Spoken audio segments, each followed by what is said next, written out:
Em 2026, duas normas entraram em vigor no Brasil e quase ninguém comentou. Nenhuma das duas cria um direito novo. As duas fazem algo que, na minha opinião, é mais perigoso para quem estava acostumado a esconder informação. Elas obrigam a contar o que já existia. E se você nunca ouviu falar de nenhuma lei nesse sentido, fica até o final, porque uma delas pode estar valendo para você agora, nesse exato momento, e a sua empresa simplesmente não te contou. Eu sou a Tamires de Mello, sou advogada, atuo com direito do trabalho e direito previdenciário e também trabalho com Legal Ops. O que é, resumindo bem, pegar tudo isso que é jurídico e transformar em processo, em automação, em algo que funcione de verdade dentro de uma empresa, não só no papel. Eu trago duas leis para cá porque elas moram exatamente na fronteira que eu mais gosto de discutir. A fronteira entre o direito que existe formalmente e o direito que as pessoas realmente conseguem exercer. Porque, olha, direito que ninguém sabe que tem na prática é quase como se não existisse. E é sobre isso que as duas normas que eu vou te contar tratam. Vamos começar pela mais técnica das duas, mas eu prometo que não vai doer. Em 3 de dezembro de 2025, o Ministério do Trabalho e Emprego publicou a Portaria número 2021. Essa portaria alterou duas normas regulamentadoras que qualquer pessoa que já trabalhou com adicional de insalubridade ou periculosidade conhece bem, a NR15 e a NR16. O que ela fez na prática? Incluiu dois itens novos. Esses dois itens dizem, com poucas variações, a mesma frase.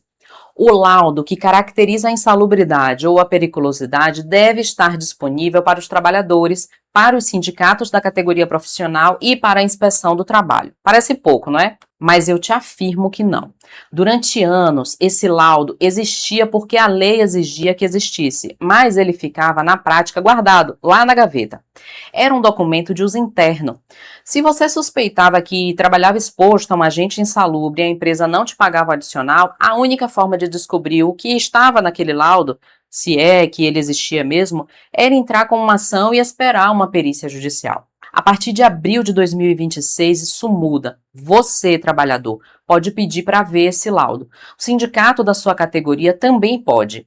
E o auditor fiscal do trabalho também. E empresas que não organizarem esse acesso, que mantiverem os laudos desatualizados, escondidos ou de difícil consulta, ficam sujeitas à autuação. Se você já litigou ou está litigando adicional de insalubridade ou de periculosidade, isso muda o jogo.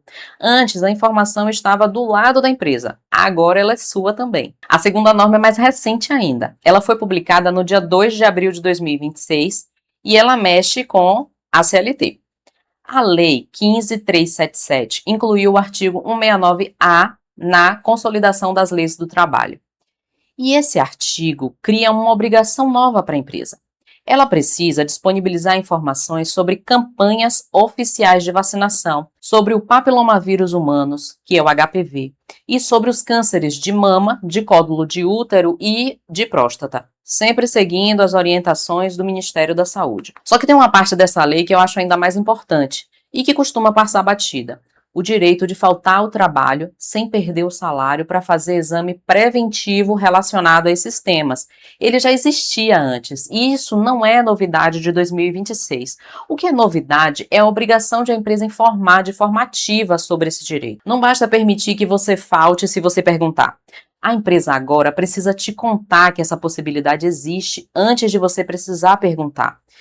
E por que isso importa tanto? Porque o Instituto Nacional de Câncer projeta cerca de 781 mil novos casos de câncer por ano no Brasil entre 2026 e 2028. E os tipos com maior incidência, tirando o câncer de pele não melanoma, são exatamente os que essa lei menciona: mama, próstata, colo de útero e os relacionados ao HPV. Então, essa lei não nasceu de um exercício abstrato de compliance.